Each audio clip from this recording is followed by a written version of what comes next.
Okay.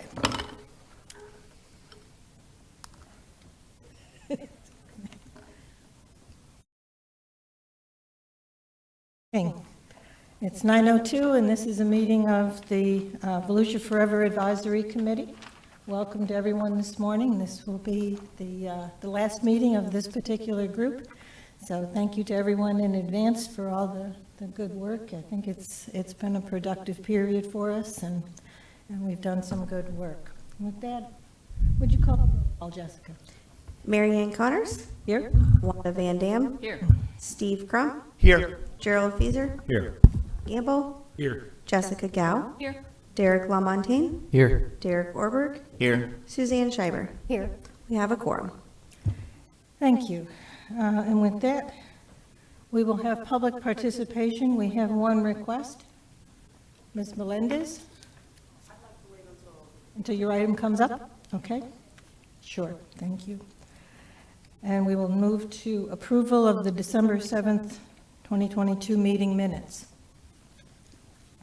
Any comments, questions, changes? Motion to adopt? I move that we approve the meetings as written. Second. I think there was a typo on Mr. LaCour's name, I believe. It's spelled different, but I'm going to have to check that. He was one of the people. 6. It starts at page 6, so we'll check the spelling on that and make adjustments if necessary. And with that, we've got a motion to approve the minutes. All those in favor signify by saying aye. Aye. Aye. Like sign? No.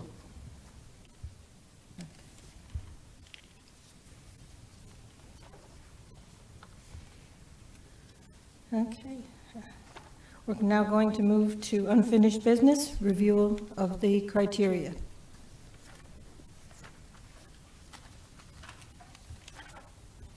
Good morning, committee members.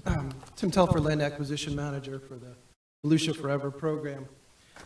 As we move into the proposed scoring changes, I do have a number of items that I wanted to bring to the committee's attention. You'll note some of the suggested changes that we had here last time. We've had the opportunity to try to plug some of these proposed changes into scoring. We went back and took a look at some of the past projects that had been approved by the committee, scored them under the new criteria, and it provided a lot of important feedback for us. So I just want to point out, I scored 5 under the environmentally sensitive lands criteria. We had 3 that went up 1 point, one that went up 2 points, and then one that went up 4 points there. So they had all raised, but it did reveal some interesting things. Before I get into the 2 items that I wanted to bring to the committee's attention, I do want to say that I've had some very good feedback from committee members. I thought that there was a lot of very, very good ideas that the committee was forwarding to me, and I encourage you to bring those up today, and we'll discuss them as a body. 2 items, though, that I do need to point out under the ESL criteria. Question number 6, we had originally been suggesting that we utilize the critical wetlands layer that's put out by the St. Johns River Water Management District. I had had a conversation with their land acquisition manager over at the Water Management District, and she had cautioned me that that list is not maintained on a regular basis to really be sufficient for utilization by the committee. So we're going to walk that back and no longer recommend that we use that critical wetlands list put out by the St. Johns River Water Management District. The other interesting one that I'll bring to the committee's attention, when I was scoring through on question 10, an interesting thing happened on the majority of the scoring projects that I went through and rescored, and that is that when we changed the language on scoring 10 from the potential for threatened or federal and state listed species. I'll sometimes refer to them as threatened and endangered species, but when I do, I mean federal and state listed species. When we change the language there from potential to known or observed, known or observed is a much higher threshold there, and so we actually saw 3 of the 5 change from a yes to a no on question 10. So I just wanted to bring that to your attention there. so we can be all on the same page as we move through the suggested changes. With that, our staff has the language up on the screen here. Committee members are invited to make further suggestions to some of these language changes. I know you've all had the opportunity to go through. A number of you have scored them and made your own suggestions to me, and I invite you to bring them forward at this time.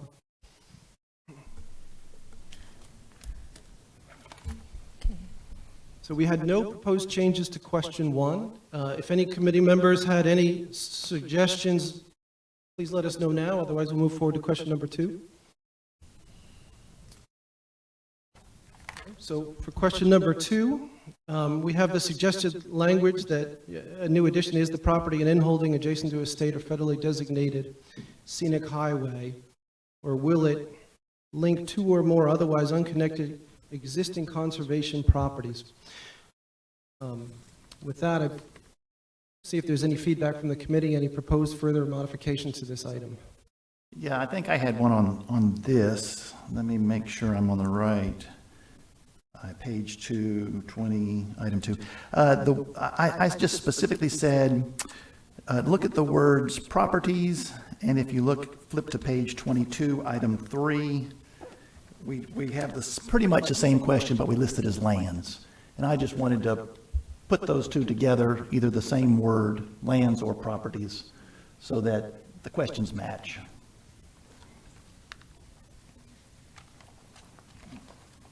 Okay. Any objections? Questions? I don't have a recommendation as to which one it should be. So I don't, if you guys have a opinion on. Only because property seems to be used so consistently throughout the document, I would probably lean that direction, just for the larger document. All right, very good. Okay, thank you very much. Questions 3 through 5, I'm going to take as a body. Staff had no proposed changes, and I didn't see a lot of feedback coming from committee members regarding those questions, but if any of you had the opportunity to continue your review and want to suggest them now, please do. I have a super minor grammatical thing, but I don't know, I usually use the, I think it's called the Oxford comma or something, so priority 1, comma 2, comma, or 3, can we add a comma in there on number 3, if anyone doesn't object? Thank you. I appreciate the Oxford comma, by the way. You've raised us a notch, thank you. Number 6, I addressed in my introduction. We're no longer recommending that critical wetlands list by the St. Johns River Water Management District. At this time, our staff recommendation would be to return to the original language. We'll open that up. If the committee has any comments, please let us know. So does the staff have a recommendation of how this should read if we take out the critical wetland portion? Are we going to revert to what it was before? So that would be my recommendation. Yes, revert to the original language. I'm fine with that recommendation because we've Yeah. already decided on that once. We don't need to redecide it. Okay. No further comment? Okay. I think you have Questions? consensus. Question 7, we had no proposed changes. Seeing none from the committee, we'll move to question 8. We did make a suggestion here to modify this question to read, does the property contain springs and/or provide retention and storage of surface water and naturally occurring storage areas? Well, I had a suggestion on this one, on the springs. Let me make sure I'm on the right one. Number 8, page 21. I struggle with this, and I mentioned it at our last meeting. You know, does the property contain springs? And we don't have a good definition of what is a spring. It's more of an opinion. And a lot of the landowners have an opinion whether they have a spring or not. I suggest we only use St. John's Water Management District recognized springs as a defining case of, is this a spring? My other question is, do we have any unidentified springs on privately held lands in Volusia County? Yes, lots. Okay, we have a comment that probably there are lots, so. Yeah, that was the comment. There's a lot that are always found whenever they're building a new thing, and basically that's why they have to do a lot of draining for, whenever they do mass clearing, because stuff just bubbles up, so. But yeah, it's hard to define. I totally agree, that. But I don't know if the Water Management District, yeah, their list, that would require them to go through like every inch of the county, and they only do it when there's a project. So yeah, basically anything that's not yet looked at, we kind of need to take their word for it, or at least, the site visit at that time, like we would be discovering them, I suppose. But yeah, this is, Florida's one of the springs capitals of the world, basically, so. And then you have people that call seeps springs. I don't know that there's a real good definition, but, when we have a really wet season, we have seeps, side hill seeps all over the place. And a lot of people call those springs, and they're probably clearly not. But I think we ought to use the list that somebody has, whether St. John's or whoever has the best list at the time. And if somebody needs to get their spring on the list, then maybe they need to do that, so. It's a good question, John, because how hard is it to get on a list? I guess, how heavy a lift is that? Because it's, is it an impediment to?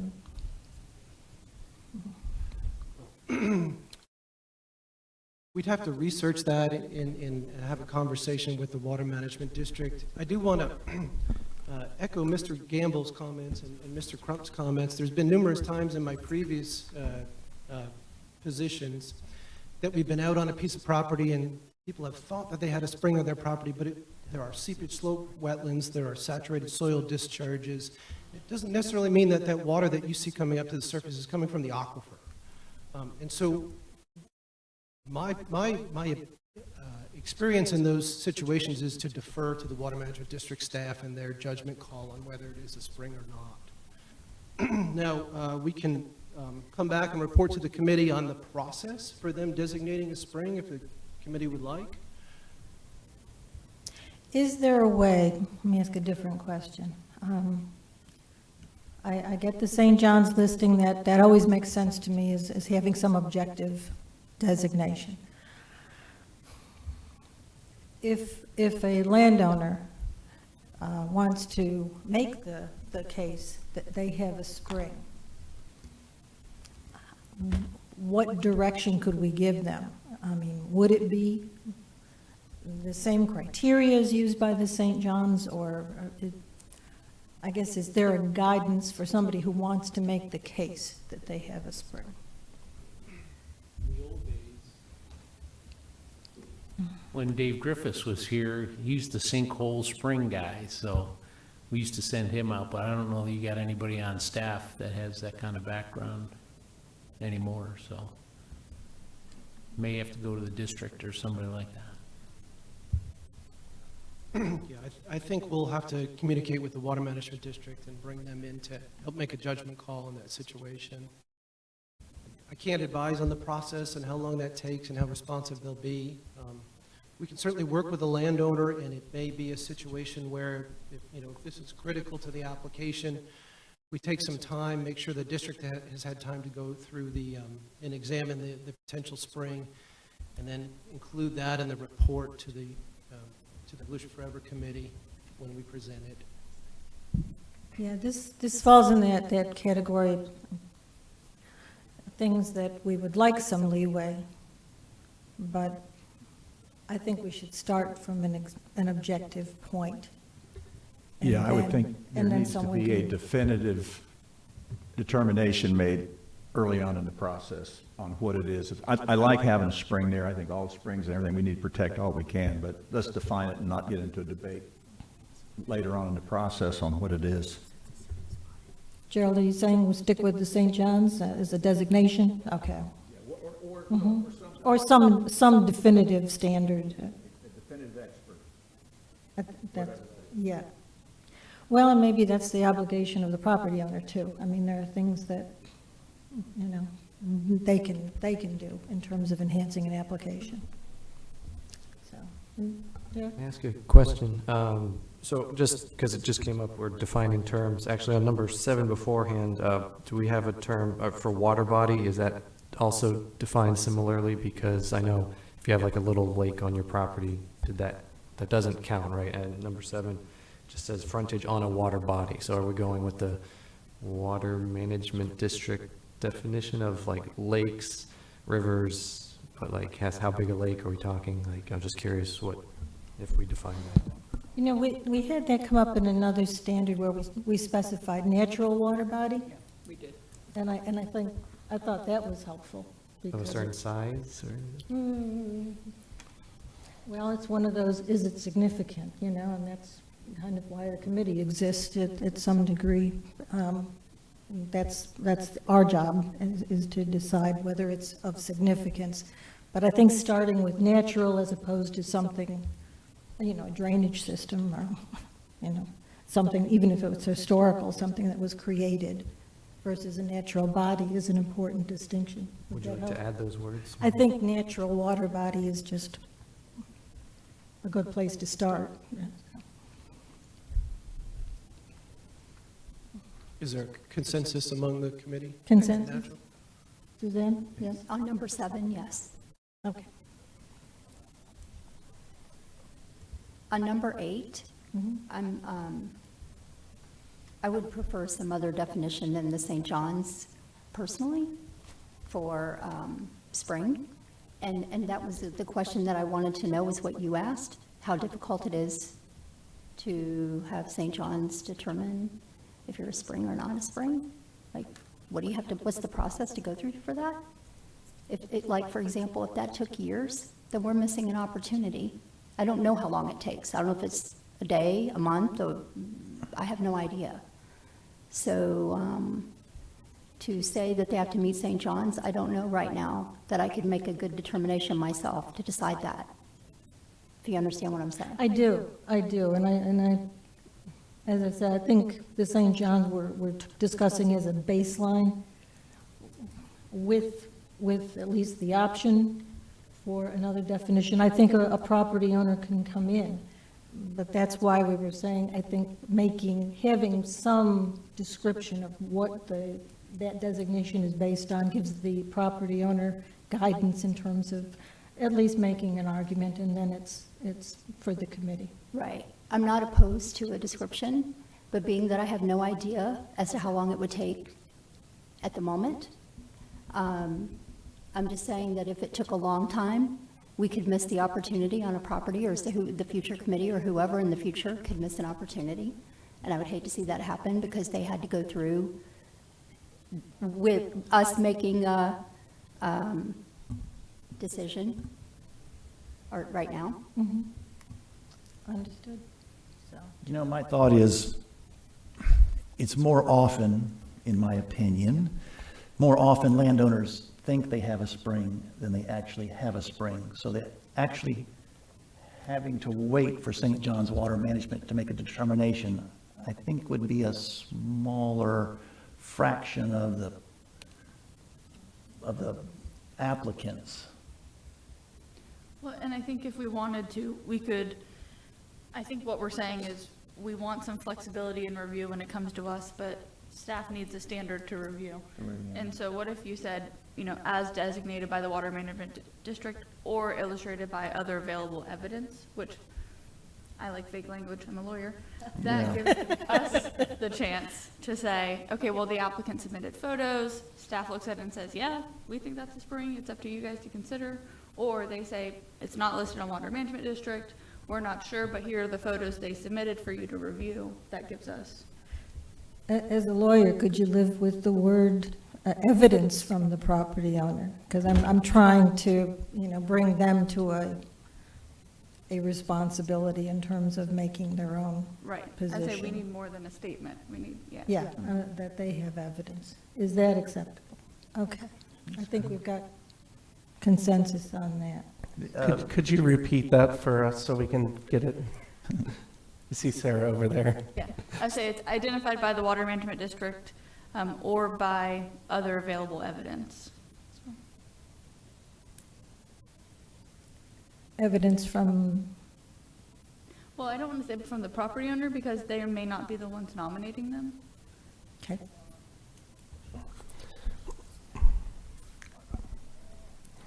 Okay, can we live with that? Or evidence? Yes. The only other thing is just looking at it right here, we've got springs as plural. It should also be singular formation. One of the things I would ask the committee is, I actually think DEP designates springs, not the Water Management District, but just ask for some leeway when we go back and investigate this further. If it is DEP, we'll substitute that language after this meeting, if that's acceptable to the committee. Okay, understood.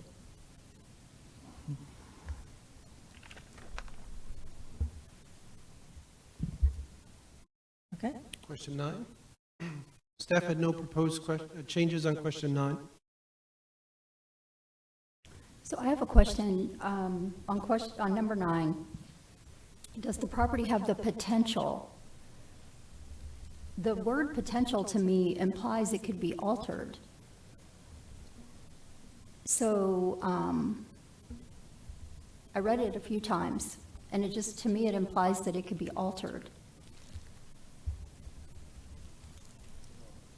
Yes. Yeah. Maybe add the word natural again, natural potential. That's interesting. You know, when I read it now, I see potential as modifying reduce water consumption within a spring shed. That's where I apply the potential.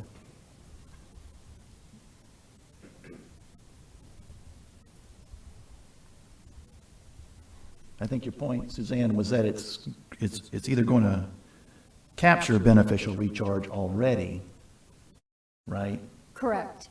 The way I read it, it means, it implies it could be altered. Mm-hmm. so do you want to focus on the current conditions? As it exists at the time of the application? That's what I would prefer, like his natural body. Yeah. If I may have a comment on that, Nick Dunham, Land Management Program Manager. One scenario where it may be potential is a restoration scenario. If we're doing any hydrologic restoration, that would improve the recharge in that area. So it could be altered. Altered in a way that would be restoring the hydrology. Okay. We would be so can- taking an altered site already and restoring. Yeah, I would like to comment on, yes, what he said, too. A lot of our land already has been altered at some point in the last 150 years. And so we may want to go back and alter and try to preserve and restore and try to recreate what we think we all want. So I don't want to put too much, I think we're wordsmithing this stuff to death. And that, you know, how you define potential, I define, we're getting down in the minuscule, we need to get back up. And anyway, that's what I got. Suzanne, if someone was making the case that, you know, that was part of their application, this property offers I'll say, an opportunity for restoration and production of recharge. Is that consistent in your mind? Well, here's what I don't want to get into, so I'll just go to where I'm thinking, okay? I'm not opposed to restoration like he's talking about, but what I am opposed to is utilizing land that is purchased by forever, that's altered to assist in development locally for water storage, stormwater storage, or perpetuating development. And when I read it, because that's the way I think, even though the rest of you might not think that way, the word potential to me meant it could be altered in a way for stormwater storage, and I always think perpetuate development. So I'm not opposed to restoration. I understand if that's what staff is thinking, but I'm just laying it out as to what I'm thinking. So that's where I'm coming from. Okay, that's clear. It's not where my thinking is, but I get it. So Derek? can I suggest just if it keeps the same meaning if we just remove have the potential to. So, I mean, why don't we just take that out? It just says, does the property capture beneficial recharge or reduce water consumption? And I mean, I think it would match other things, like if we have an invasive species on the property, it wouldn't get the check mark, but you can, of course, fix that. You can, alter it to get rid of those. So I don't see any reason to keep, the words have the potential to, and just say, does it do this? Yes or no? And I mean, you can always, alter any of these to get, well, maybe not every one, but, it's a thing that's under their control to a degree if it doesn't meet it as naturally it is at the moment. So I'm okay removing the words if that's a problem. Okay, I'm gonna put on an old utilities hat, and just, it does probably go to potentially some of what Suzanne is saying, but I can't imagine. I mean, county utility paid for a huge, tract of property with the idea that it would be part of supporting a watershed for recharge and wells and things like that. So it would certainly, it could be part of a development process, but I don't see that as a bad thing. I think that, Can we incorporate the word restoration? um, Can I ask a not to question me. first? Yeah, I say, so I think, and I want to get confirmation, when we look at this criteria, I think this is where we have the recharge maps in our packet. And so I know that potential, again, gives us leeway, but I think when it comes before us, here's the recharge map, it's in low, medium, high. And so it may be, does the property have site characteristics conducive to capture beneficial recharge because it's in that area, or something similar like that? Because I do think we're getting a little too far down when we have a pretty good standard to review as it comes to that criteria. Well, actually, what Derek said made sense to me, just removing the word potential.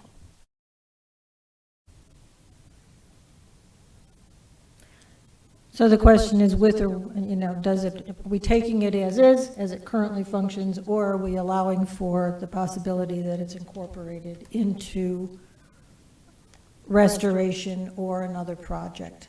And I think that's, in my opinion, if somebody said you weren't applying this criteria correctly, if we remove that standard, it's does the property capture beneficial recharge? That's a calculation. That's staff going out and looking at perk volume, and that's too much, I think. Well, potential is a calculation as well. Future calculation.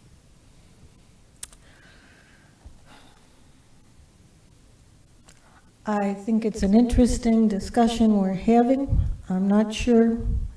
I think it might actually take more meaning applied to a specific application. And I guess I'm willing to leave room for that to occur.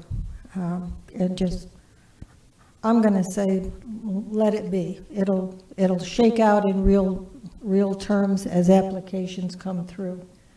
And positions can be taken at that time as to whether or not that's a supporting feature or not. Yeah, and this goes to where we as a committee, or any committee, needs to make their determination. I mean, if staff says yes, they believe it does, that doesn't necessarily mean that we need to agree with them. We have to use our own initiative in what we believe is the case on each one of these criteria on each property. That's what our purpose is. So I agree that we can wordsmith these to death, but we have to get down to using common sense and our own initiative when it comes to deciding what we believe is the case on each of these criteria. I think to add to that, you have to look at why we're buying property. I think Mary Ann brought up, if you look at Deep Creek, that had $5 million worth of utility money to purchase that property.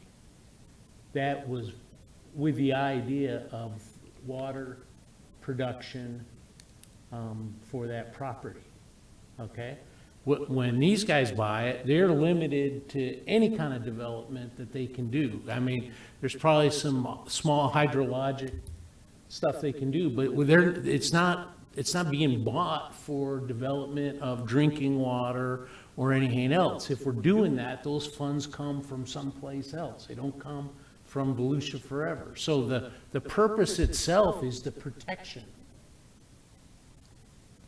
So, you know, you don't have to worry about the development part of it, because once the county gets it, unless the council decides they want to resell it at some point or whatever, it's protected as that land. It's not for other purposes. If it's for other purposes, if it was for stormwater or something, we use those funds to purchase that. So it's different. So you got to look at where the pot of money's coming from and what the protections are with those pots. So that's all I have to Which say. is a leveraging opportunity. I mean, that's what you're saying. Yep. So.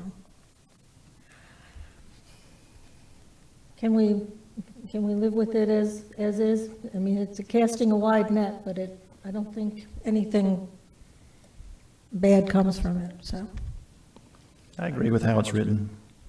okay? Move on. You do it? Okay. I got you. I don't, and if I'm outnumbered, but I don't understand why the word potential, I mean, I agreed with what Derek said about removing it, so. Okay. I think we have consensus, at least for the group. Okay. Okay, question 10. I had brought to the committee's attention the impact of eliminating the word potential and having known or observed as the standard for the second part of that question. But with that, I'll leave it to the committee for further discussion. Is staff's recommendation here to have number 7 under farmlands and number 10 under environmentally sensitive lands to read the same?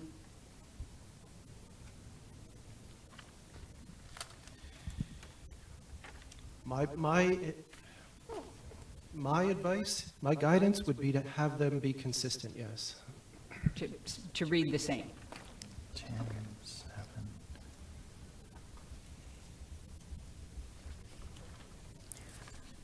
Would you state your recommendation again, please? Please?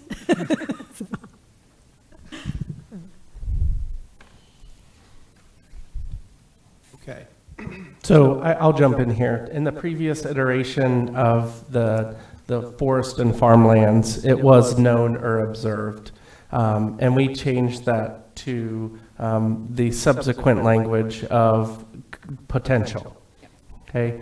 Here, we thought that this layer would give us more robust data, so we put known or observed. But after using that layer and some of this, our recommendation would be to change it back to potential. And then it would match forest and farmlands. Okay. Thank you. Comment, question? Okay. We are agreed. Question 11, there were no proposed changes. Question 12 was a modification of the year 2040 to 2070. Question 13, no proposed changes.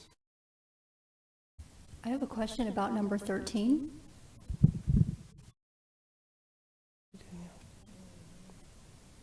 Is number 13, can that normally be answered without a site visit?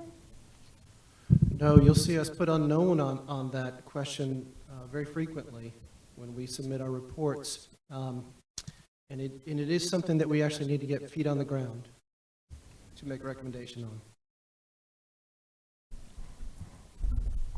I guess I saw it as, I thought this was good guidance actually for the applicant in terms of bringing in anything known to the owner.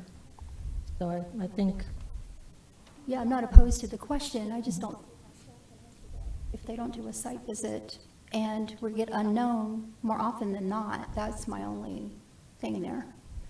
Well, and I'll jump in here. There are some instances where we can give an affirmative without a site visit. For example, on the Curtin property, it's the headwaters to the Tomoka. We knew it was the headwaters to Tomoka, so it got a yes. for this question. So there are some that we know without a site visit, but yes, it is an unknown. And again, remember, if it's near the threshold and we have a threshold for meeting the criteria, and if we have an unknown, like for this question, we will do a site visit to give the committee that information. Okay. We're good? Okay, question 14, we have the addition of environmental education.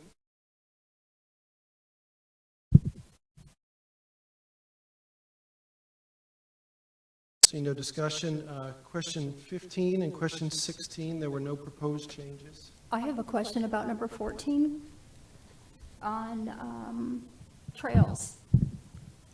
Is that covering all trails? For example, paved,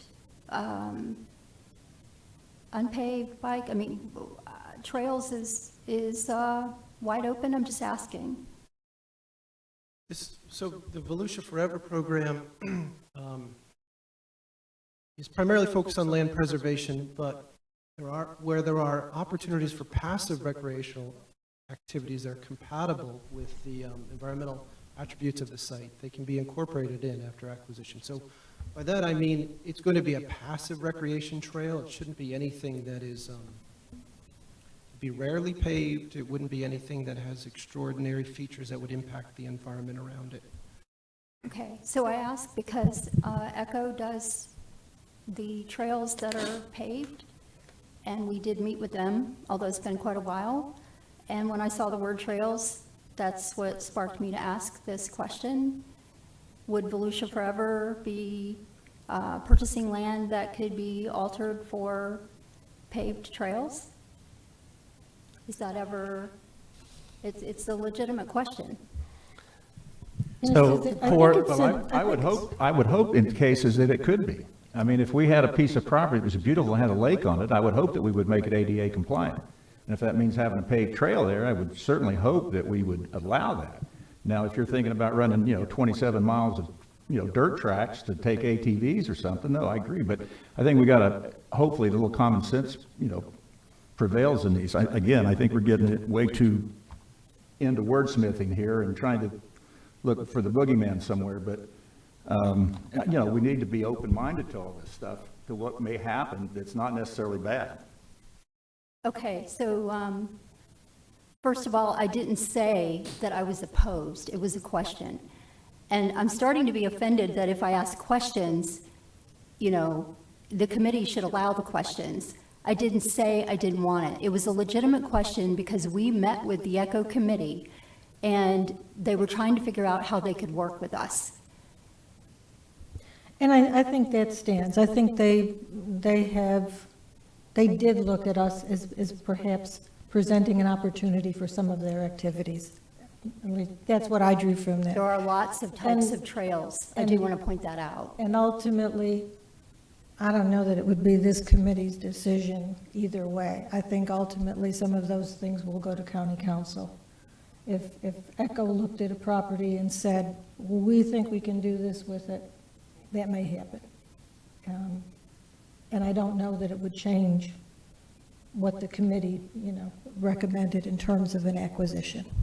I think it matters to natural state of land and ballot language and what the public perceives is happening with the land. Again, I didn't say I opposed it. It was a question because there are many types of trails. There's not only two types, there's many, that's all. Gotcha. Oh, yeah, no, I got you. There's paved and unpaved, and so it's, Chair Connors, I'm good with the wording. if I just point out, we're going through this, as I recall, because we wanted to help the staff focus the applications and help them be able to correctly rank the applications. It wasn't so much for us to readdress what we've already decided word by word, line by line. So I suggest we focus on what we can do to help the staff rank correctly and appropriately. Okay. Thank you, Steve. Question's been asked. I think we've discussed it. I'm comfortable with this wording as is.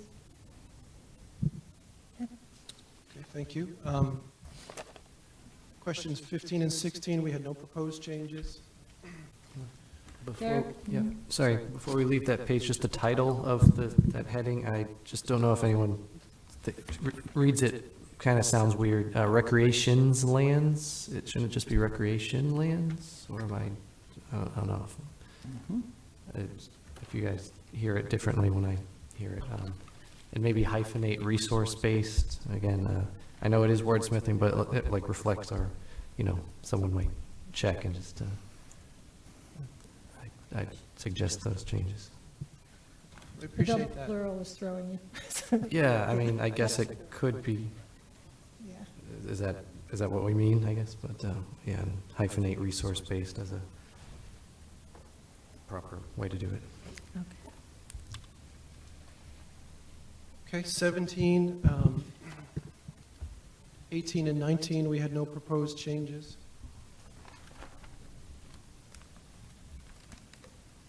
So then 20 through 21 were 3 newer questions. So without leading the committee too much here, I did want to just point out bring to your attention that when we went and scored these applications, one thing that really came to mind for us is that we had a growing concern that there may be a large undeveloped natural tract away from public utilities, away from major thoroughfares, et cetera, that wouldn't receive these points. And so we did grow a little bit concerned that certain properties could receive a lower score because the questions are there and they wouldn't receive points for them. However, they may be very attractive to the program, very attractive to partner with other organizations. So I wanted to put that on the committee's radar and make you aware that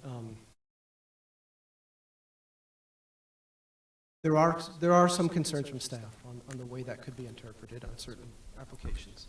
If I may jump in as well, I think that just to remember back to our original meeting, staff had proposed these as part of the Forest and Farmlands program, these criteria, and had vetted them as part of that program. And the recommendation of the committee was to add them to environmentally sensitive lands as well. And while I think they're good criteria, I think of our Florida Forever project areas in the county. For example, the Volusia Conservation Corridor, which is really ecologically significant tract that's keeping our county from growing together at the end of the day. None of the properties in that conservation corridor would meet this criteria. And if included, we upped the number that they should get at least 2 of these points in order. So I think after further vetting, we just wanted to bring that information to the committee to understand what the implications of adding this for environmentally sensitive lands would be. Yeah, since I had made the motion that we include these, I went back after our meeting as well and started going through all of the properties that we've evaluated, and it negatively impacted the scoring on a number of them, and particularly those that are in the corridor. And one of my questions was, do we want to take them out completely? Do we want to make them one criteria that if they meet A, B, or C, they get a point? And my question too is the Florida Wildlife Corridor Foundation Development Model. Is that essentially the same as the wildlife corridor? It's not, okay.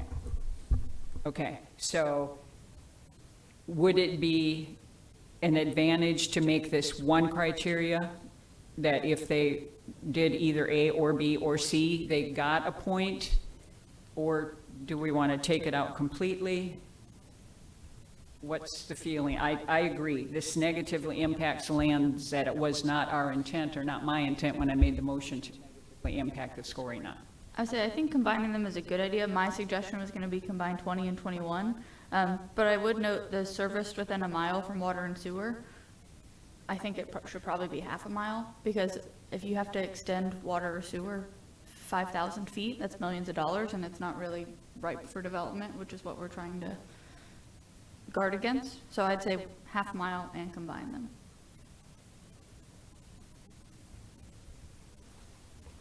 Yeah, but it depends where you're running water and sewer. Because you can Yep. run water and sewer in an undeveloped area way cheaper than you can run it through an urban area. So, oh, sorry about that. Yeah, be careful with that, you know, because you could, don't get it too close.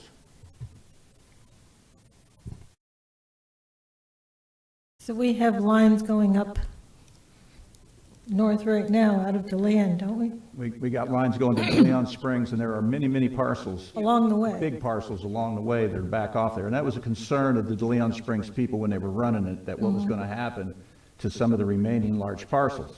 And I know we have one, and it's going to be a mile, a little over a mile, but it runs through, you know, they're laying pipe now, they can keep it running, and, you know, there's hundreds of acres up there right around the springs that will probably have development, Potential, you know. yep.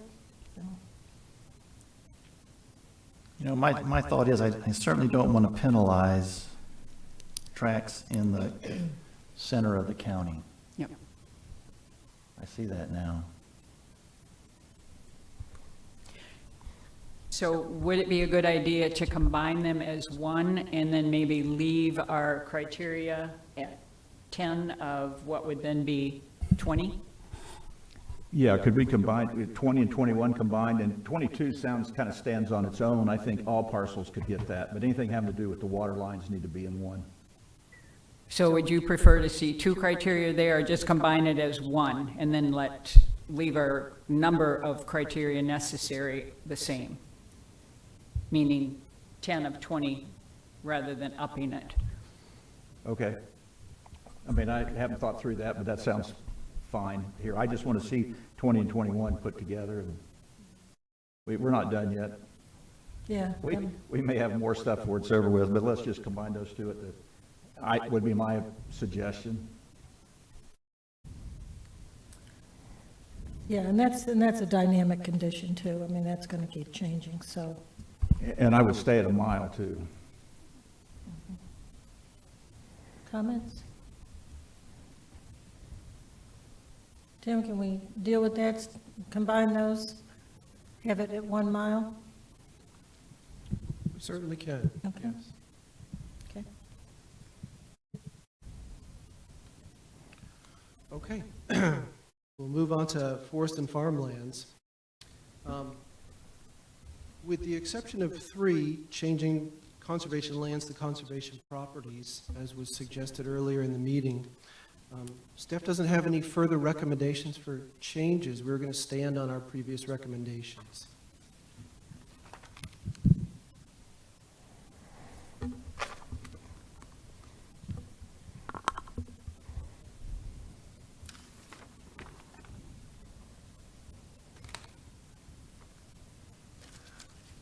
I had nothing for those.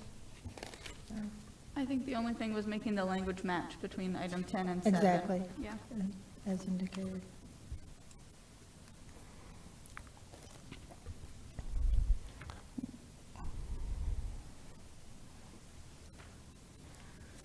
Madam Chair, And one Brad? point of clarification for staff as we bring this forward to council. So Wanda's recommendation was to combine all 3, and then we would have 20 criteria. Right now, you have 19 criteria, and we require 10 of 19, so a little over 50%. Now we have 21 criteria. What is the committee's pleasure in terms of the threshold for? Thank you, because I did want to comment on, I think there are thresholds set already by the existing ratios, and we just need to maintain them. So that would be my recommendation, is that we just try to keep the existing ratios and reflected in the revisions. Wanda? My question was the final decision to have 2 criteria there or combine all 3 into 1? Because that's going to make a difference too. If we combine all 3 into 1, then we could leave it as 10 out of 20 versus bumping it up. But that's, yeah, the committee's decision. What's the thoughts? What if we left them as 2 because they do function separately, but still keep the criteria at 10? So I'm we're good with saying that, if too. they get Yep. one of those, it's, Yep. yeah. So it was combined, the 2, and leave the third. That's where I thought we were too. And then leave the criteria at 10 of 21. So we are at, I have a question on forest and farmland site ranking criteria on number 3 under proximity and connectivity, and number 4 under furtherance of acquisition efforts. Is it possible to combine those 2? They're awfully close.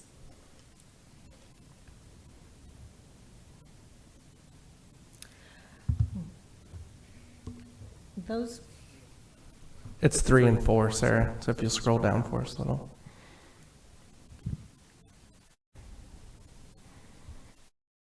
They're similar. The number 3 is talking about linking to unconnected ones. Project number 4 is talking about building upon something that's already there, that it wouldn't link. It would just expand an existing conservation area. Yeah, I see what you're saying. Yeah, I don't have a solution to it. I just asked because they are, I'm talking out loud too, so. Yeah, I'm me thinking too. out loud is what I should say. yep. I think it doesn't jump out. I guess I'm willing to accept that we'll probably revisit these things more than once, and we'll continue to evolve. So we'll leave something for the next committee to chew on. So, Yeah, because those probably could be with some wordsmithing combined too. So I'm sure this will be ongoing, but yeah, those 2 could be put together. Okay. Okay. Anything else before we move on? Okay. Thank you for your patience. Brad, anything else you want us to weigh in on? We need a motion?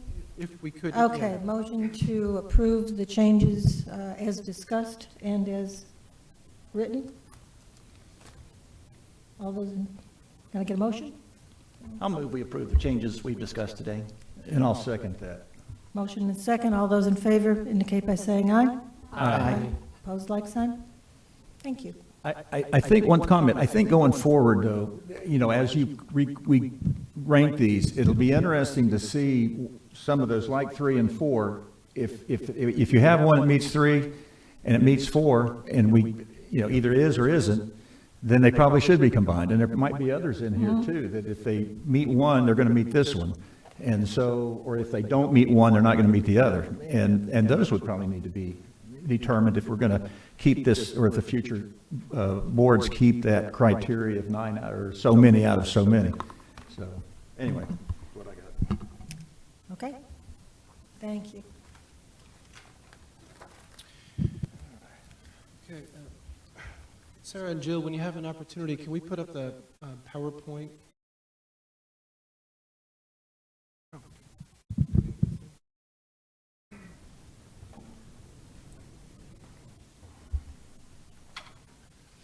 Okay, so quick review. We have 4 projects that you have had the opportunity to review coming into today. These are 4 projects that the committee had determined were eligible at the previous meeting. Today is a sorting meeting where they get sorted into the A group or the B group. B group is the, it's still an eligible property, but needs a little bit more for staff to act on it. A group, once the council approved, is the list of projects the staff is free to pursue acquisition on. The first one for your consideration is the Stokes Conservation Easement Project, 906 acres in size. It received an item 19, 5 was the threshold there. This is a fairly good fit for the Florida Forever program. We are within their boundary area. And it has a number of attributes, including the NERMA and eco overlays. It's within the wildlife corridor.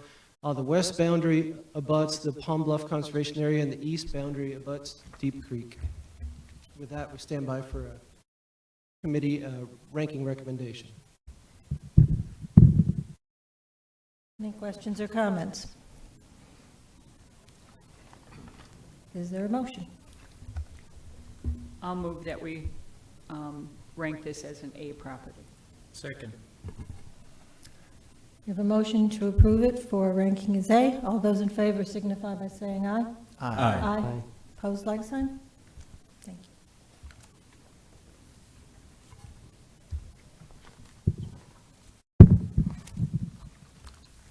All right, next up for consideration is the Hammer property. It is a forest and farmlands easement application, roughly 124 acres. It is directly adjacent to the Deep Creek Preserve and is also in the Norma overlay.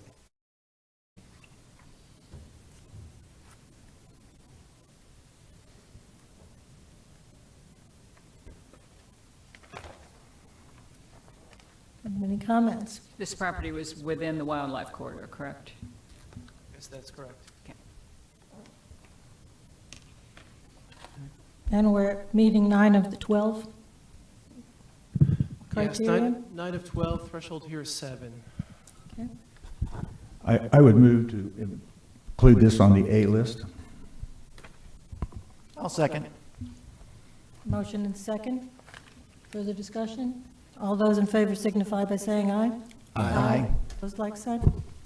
Can I ask a quick question? I'm just curious, I approved it, of course, but just, this is one of the farmland easements.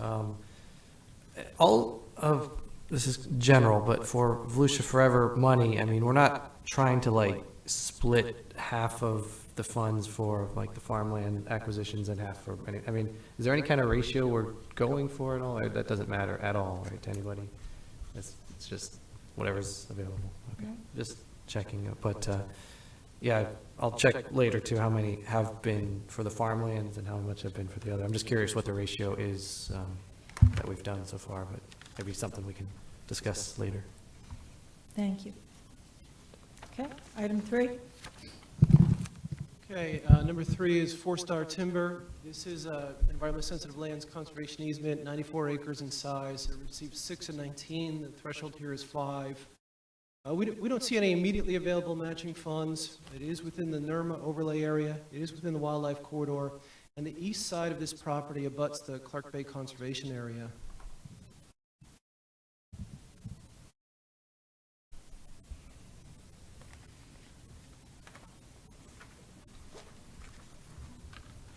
I'll make a motion, if there's no questions, that we put this property on the A list. Second. The motion and second. Any further discussion? All those in favor signify by saying aye. Aye. Opposed, like sign. And item 4, we have public participation by both Ms. Melendez and Nancy Weary. Your name and address, please. Can you hear me? All right, I'm Ivanelli Melendez-Woods, and I'd like to address the staff. I have some questions about the site visit performed on January 4th. I do not feel that the property was properly assessed, looking at the commentary on that visit. And the duration of the visit was only 10 minutes, so how you can assess the conservation or the quality of land in a 10-minute 2-acre, even if it's just 2 acres, I don't think you can assess a 2-acre lot within that time. So I just wanted to vocalize that on the record because I feel like there is a mishandling of my application. What do you think they missed? A Can I lot. ask a There's question? water on my property. I submitted an environmental assessment that I've done on the property by biotech consulting firms. They've done local, state, and federal scale projects in the state of Florida. They have over 20 years of experience with these type of land assessments. I have water on my property. I've witnessed bears and deer drinking from the creek on my property.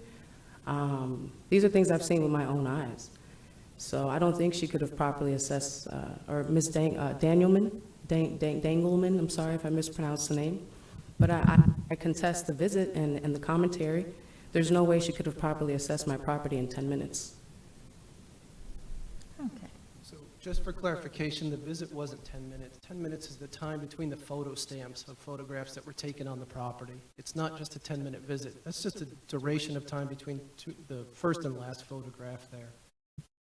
Okay, when we describe the application, we can talk about the site visit. Yeah, and I provided a copy of said documentation to your staff to present it to you in today's meeting. I also provided a boundary survey, which clearly indicates the water that's running through my property. It's connecting, it's at both ends, it connects to very large water bodies, and they are official lakes recognized by the St. John's Water Management. And the company that performed this environmental assessment also offers land management services, so you may have a potential partner there. Maybe if we could get a third party to come and visit my site. Well, this is an easement. Yes, but I feel like there's So some. that, well. Yeah, but the easement- to assess the conservation value. But the easement keeps the management with the property owner. Oh, but that's fine. I mean, that's fine. You know, what I'm saying here is that there's potential for partnership. There's potential for all kinds of things here. I feel like, you know, my property should be considered to be put on the A-list. It's, even with your old and new criteria, it substantially scores well over a 5. And I had to vocalize my disdain with that score as well last time because there was an error with your mapping system with your staff confirmed. And the 10-minute visit duration time I got was from your staff. And I specifically asked your staff, what was the duration of the visit? And that was the response in the email. No, the response in the email was the time between the first and last photo stamps. We don't log times that people enter and exit a property. Well, I think that's important considering the fact that these are lands that are being conserved for perpetual reasons again. And whether it's a small site, a large site, I think each site should be given its due diligence. Madam Chair, I'd like the motion is put on the B list. Second. We have an motion and a second to place this property on the B list for the discussion. I'm a little confused. I We thought- have another public speaker too. so we Right, need that's to- what I was We about. need to hear that. Okay. Another example of how my application is mishandled. Thank you. Thank you. Ms. Weary? Nancy Weary. I just wanted to reiterate what I spoke to you all about last time. This parcel is one of 25 that I nominated in the city of Lake Helen. And I do hope to bring, next time, I guess it'll be in June, more of these parcels. Collectively, they're 45 acres, and they're not, by some standards, large, but they are very critical and important to our city, which is less than 5 miles square. So for us, it is a wildlife corridor. It is natural. We do have spring, seepage, water, whatever. We have a lot there to offer. And I would really like for us to truly consider this property. Thank you. Okay. Madam Chair? Sir. So last time I spoke on this and I encouraged for that, what you just spoke about, to happen so that we could consider it for the A-list. It was insisted upon that we consider it immediately at that point. I was trying to bring to their attention that there's an opportunity that we would certainly look at, but that was disposed of in their comments. Yeah, and a question for staff, if these other properties were to come forward, this property could be moved from the B list to the A list at any time, correct? Yes, that's correct. We'll return it back to the committee, and the committee can reevaluate the status, yes. Given the fact that more properties would come forward, okay. As it stands today, this was about 1.5 acres, correct? And the request is for the easement on 1 acre, the other ½ acre to be a residential unit for the owner. So, I was a supporter of this as well, the last go-around. I did not realize the amount of exotics on the site.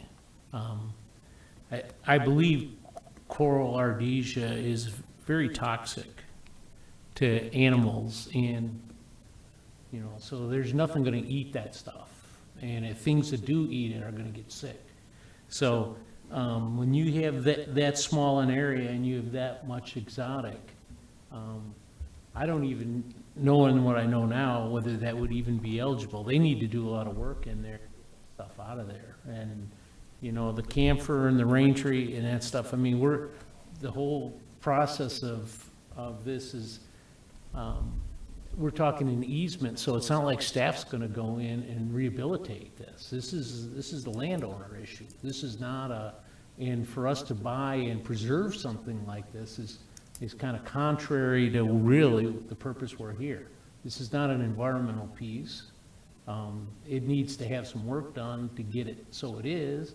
And it could be, and I like the idea of having a 45-acre area in there, but if it's all like this, I don't really think that we need to spend money on exotics. So, especially when people aren't going to clean them up. So I think we need to look at that.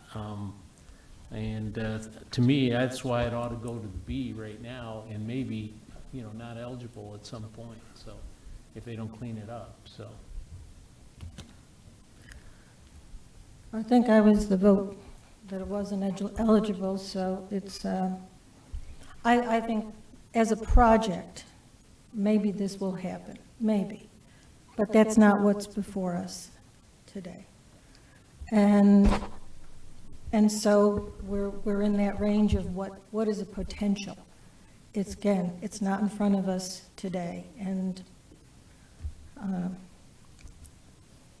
I questioned, as I said, whether or not this was eligible for funding at all. So, Derek?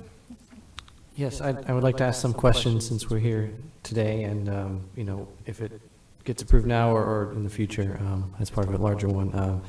So I guess I'll start with a question for the staff, but then also I'd like to ask the owner some questions just to be more informed. So for staff, you know, there are these invasive species in the area. I was just wondering, can you generally describe what the county is doing to control coral ardesia and other invasive plants in the area? Like, do we have any kind of, you know, outreach programs? Do we do roundups, as I know they do in other parts of the state, where they just ask for volunteers and sort of like just lead? Because like if we let invasives grow in one area, we'll spread, of course. And, you know, not that I'm saying we have to go in and do this, but like we should have a program. Do we have an informational, educational thing to let people identify just what is? I think that's a broader question. Can we just focus on? Okay. Volusia County Soil and Water is where they want to go to contact them. Okay, just for anyone listening, then go there. Okay, thank you, Derek. So I guess, yeah, for the owner, can you remind us again, I think you said you purchased this last year, is that correct? Or when? 2017. 2017, okay. And you haven't modified it at all, like with anything, right? No. Okay. And the invasive plant is a new development. That plant wasn't there when I purchased the property, and there's not a large amount of it on the property. It's less than maybe a 20-foot, 50-square-foot area in the front of the parcel. Yeah. Property elevates quickly to 30 feet, and there's different levels of elevation in the property. To the left of the parcel, there's an area that's identified in the flood X zone. That's the flattest plot of land, and that's really the only way you can actually walk onto the property without actually hiking up through it. So there's huge oak trees at the top of this mound. I've done extensive dirt testing. Even if I want to build, I don't need any fill dirt. Like, it's beautiful. I've done a perk test. And I want to build it right. My family's vision is in alignment with what Volusia Forever offers.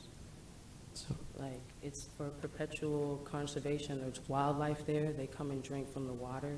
There's birds that nest in the oak trees, all kinds of wildlife that I've witnessed there. In the years that I've visited, that I've hiked, there's, I think I said it before, there's a train track. There's pieces of train rail in the corner of my lot. Like, there's no commentary of that on the visit notes.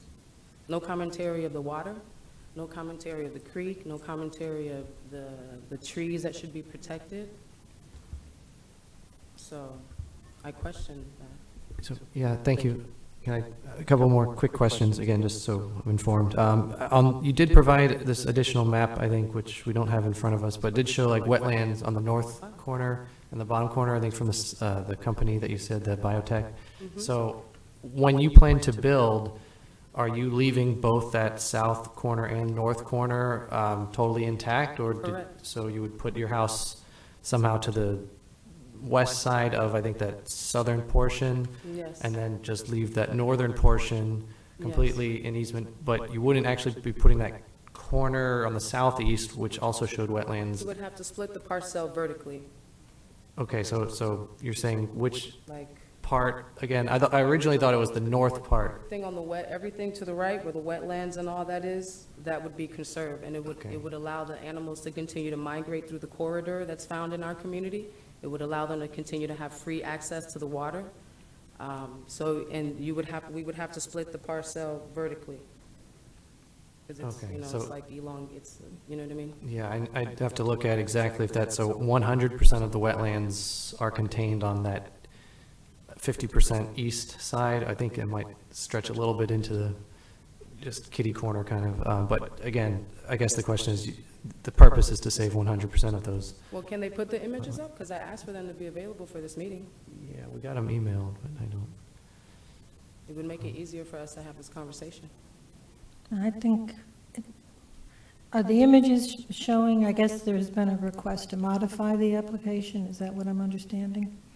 So that the parcel would be split north-south versus east-west?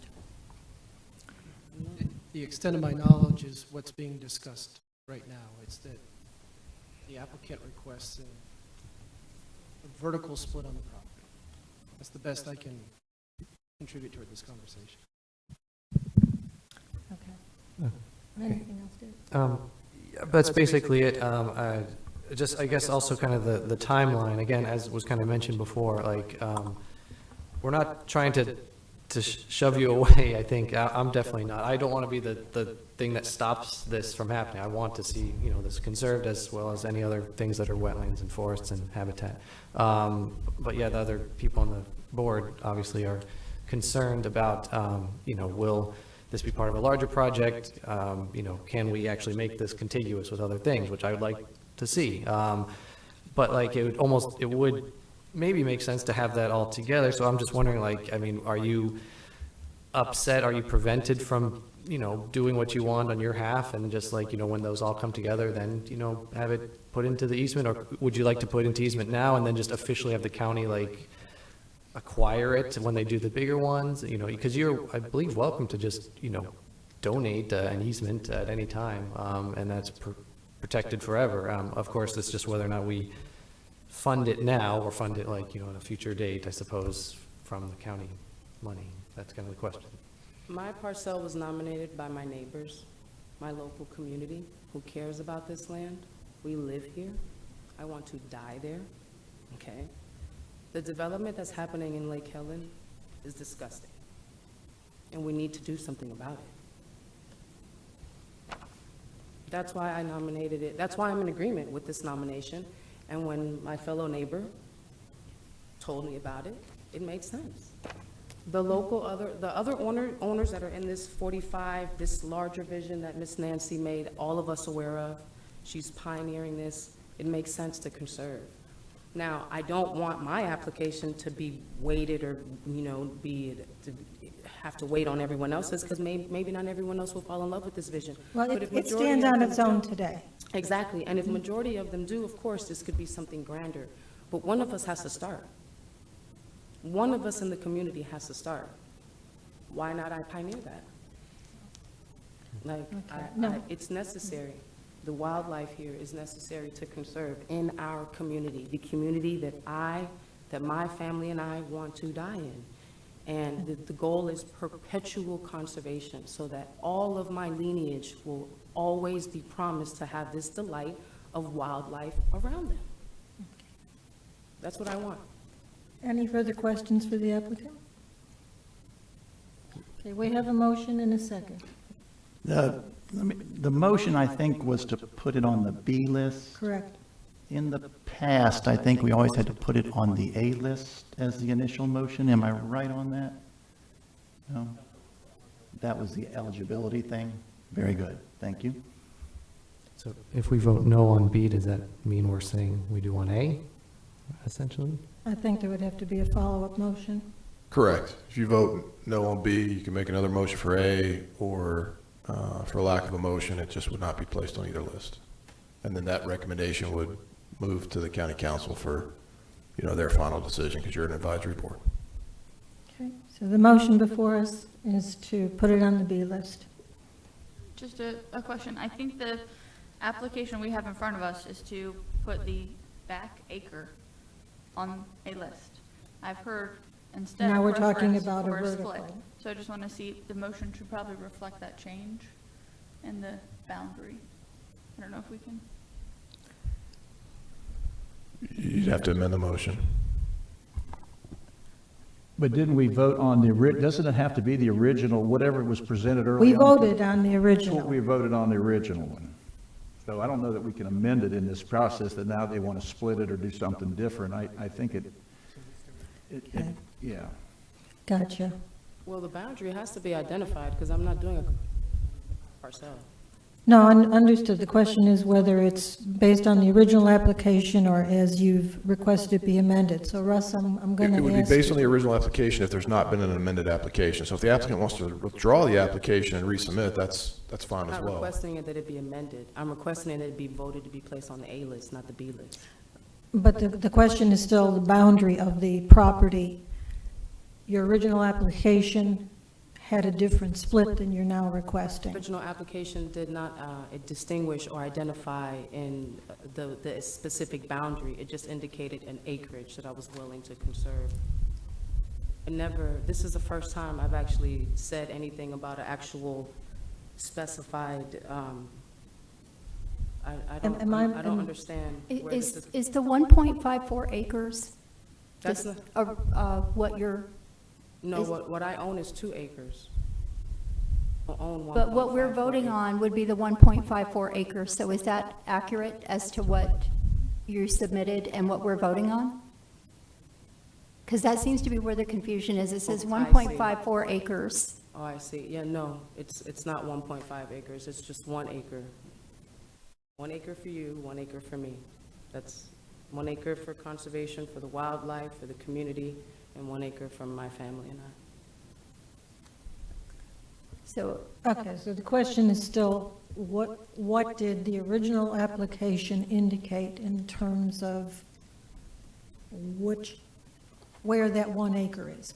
All right, I guess that's the question. Did the original application, I thought I remembered a north-south, a horizontal split, but I could be wrong.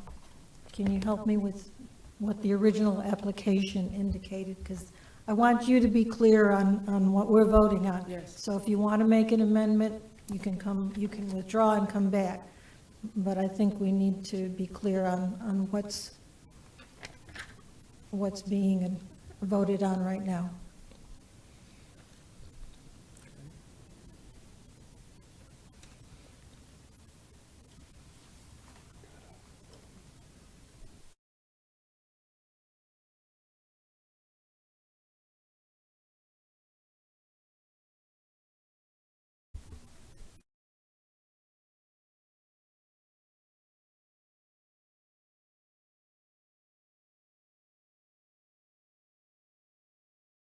Would you like me to take a 10-minute break and we can just research this?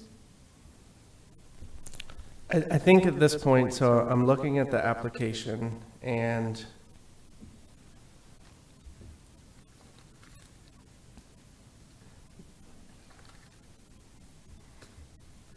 it's more about the overall accompanying list that was nominated by Mrs. Weary, and then we received a willing seller. Yes, if you want to take a recess, that would be great. Can we take a 10-minute break, please? Yes. Thank you.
all my knowledge is just from like YouTube.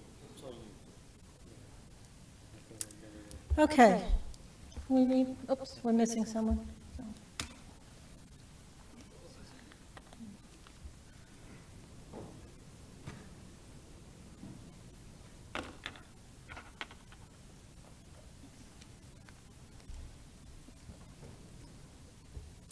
Okay, we are reconvened. The situation we have is that the evaluation that was done was based on the entire parcel, because the original application didn't specify the split. So in order to accurately evaluate the application, we need to assess specifically the property that is being offered, so that the easement that is being offered is properly identified and evaluated on its own, not as a piece of a larger parcel. That being said, one option is for the applicant to withdraw and come back. The other is that we would table this application with the prospect that it would have to be evaluated in the context of the specific easement. In order for that to occur, I would need the motion maker to withdraw the original motion so that we could proceed with the tabling. So I am asking the motion maker to withdraw. Hello, I'd like to withdraw my original motion on this property that we're discussing. Okay. Do we need to? Mr. Gamble, you good with that? Because you were the second, right? You're good with that? Okay. So that motion is withdrawn. Yes, I'm good with it. Sorry. Okay. Russ, do we need a motion to table? Yes, ma'am. I move we table the Melendez property. Okay. There's a motion? Second. Motion and a second. Any further discussion? All those in favor signify by saying aye. Aye. Opposed, like sign. Okay, thank you. Okay? All right. So that is it for today's business. Is there anything else, sir? I do have some project updates. Okay. Good news. I want to say, can I say something? Tim, your microphone's not on. Suzanne? I had sent an email, I just want it on record, to Tim, quite a while back, asking to tour the Melendez property when staff went, and something just happened. It was just, staff received the email, but something happened, and someone toured, and I was not able to go. So I just wanted on record that I did request a tour, and it was received. There's nothing, no hard feelings, but I just wanted it on record that I did request a tour of the property. Can I ask too, there was mention of some photos taken. I don't think I ever saw those in the packet. So if staff could provide like the on-the-ground photos, if you take any for the future looking, or if the applicant has some nice pictures of animals, that would be helpful. So thank you. Thank you. Okay, Tim?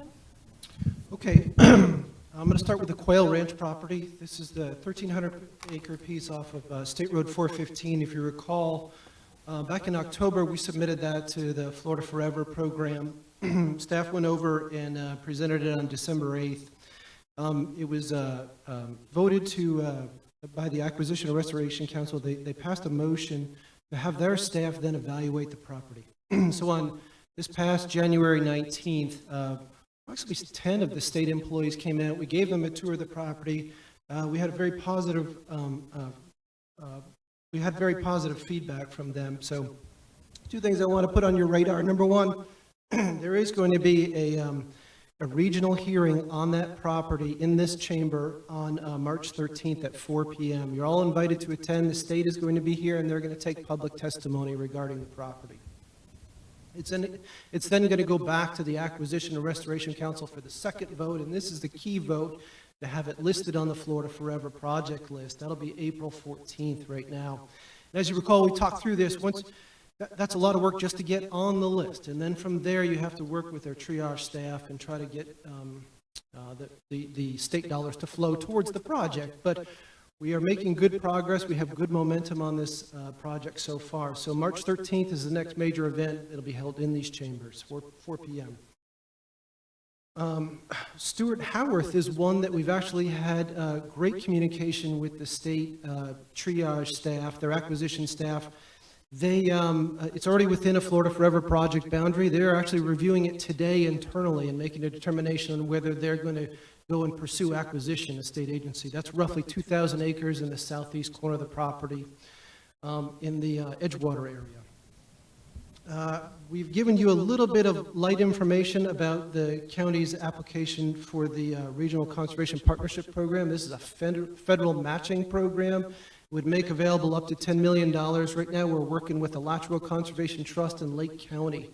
The primary focus is agricultural easements, but the way the federal program works, it does give us flexibility to do other activities that would protect those agricultural areas. So we expect to have that application completed and submitted in the April timeframe. We haven't got the notice of a deadline yet, but we will be prepared to submit on time.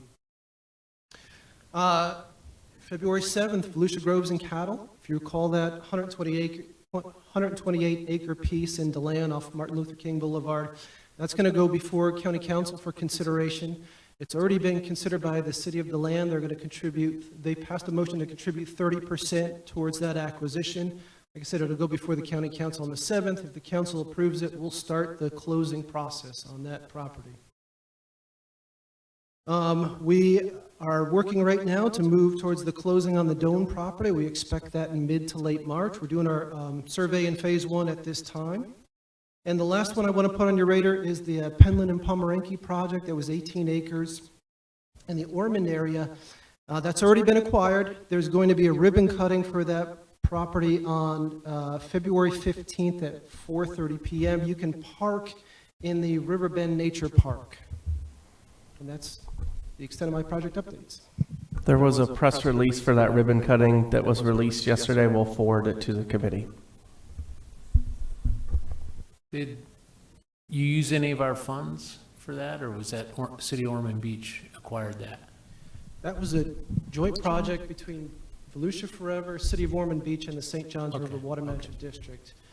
The Water Management District paid 60%, and then Ormond and Volusia Forever split the remaining 40%, so we contributed. Nice. Perfect. Okay. Okay. Any other comments, questions? Order of the day. I had submitted 2 emails asking questions, and I was hoping to get updates today on a few items. What were the questions?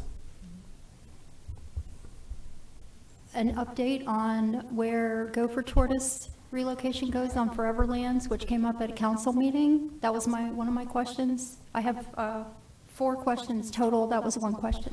So one is there's currently no Gopher Tortoise recipient sites on county properties. We're exploring and perhaps identifying potential sites. If we find potential sites, they'll be brought to council for decision and direction. My next question was concerning billboards, and that came up at county council as well. I am not sure, based on what happened at council, whether the billboards were on land that was purchased by Volusia Forever or land that was in easement.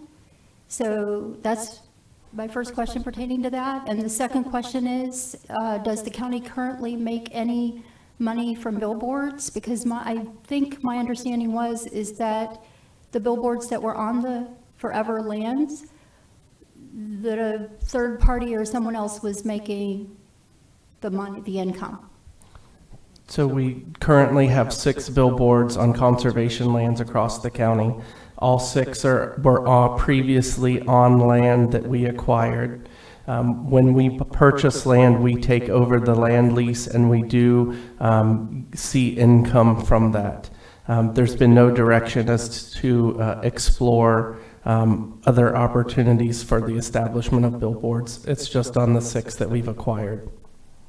So were the 6 that were acquired prior to this, like years ago, or any during this So time? 2 were on the Doan property that we just acquired, and then the other 4 were on properties that were acquired with 1986 referendum money and 2000 Volusia Forever 1.0, as I like to call it. I had asked for the expenses of the program for the last year, fiscal year. I don't know if you have that available or not. could- I know Derek had requested the balance, the current balance, and I just submitted requesting the expenses. Yes, you can certainly make a public records request for that information. Okay, so you want me to submit separately from, Please. yes, okay. And the last question was pertaining to the article in the Beacon that concerned, it was very recent, and I believe it may be the property that Tim had just brought up.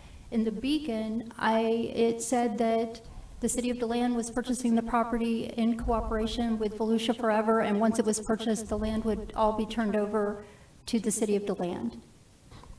That is correct. So we are transferring our ownership interest to the city of DeLand in exchange for a conservation easement. What this conservation easement does is protect Volusia Forever's investment in perpetuity.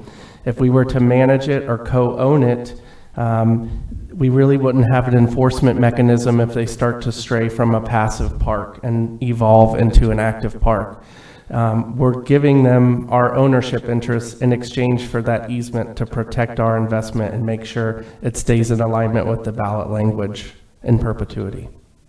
And for clarification, that's on the county council's agenda for February 7th for the tri-party purchase agreement with the joint project agreement that Brad just mentioned for the conservation easement part of it. That was it. Thank you, Brad. Okay. Thank you all. Oh, I'm sorry. Oh, I mean, if this was the very, very, very last thing, especially since there might be some turnover, I was wondering, Madam Chair, if you think we should do a group photo or something, since I don't think we ever did that. Just maybe, if we don't, that's okay. I didn't warn everyone ahead of time, but I'm good. okay. I'm good, but thank you. Man, go to YouTube to see the big picture live. So, anything else?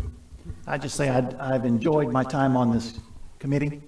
I've appreciated getting to know everyone, and I want to thank you for the opportunity to put my opinions in and listen to yours. Yeah, I would echo the same thing. It's been great. I really don't anticipate being back, but if I am, so be it. But anyway, it's been fun. I'm glad that we were on the ground floor to try to put a lot of this stuff together. I believe that it'll be continually be tweaked. The conversation we had this morning opened some eyes that if we came back again, I'd probably say, well, next time we open it up, let's tweak it again. But I think it's a good basic document to start working with. Also, I really like to deal with the DeLand property because that's always been a big concern of mine, the property that, you know, we're partnering with. What's to keep that from becoming a more than what we envision, which is it's a beautiful piece of property. And I encourage everybody that ever has an opportunity to go out there. Of course, it's been a Ford property, so I can't actually say I've ever been on it. That would probably be incriminating myself.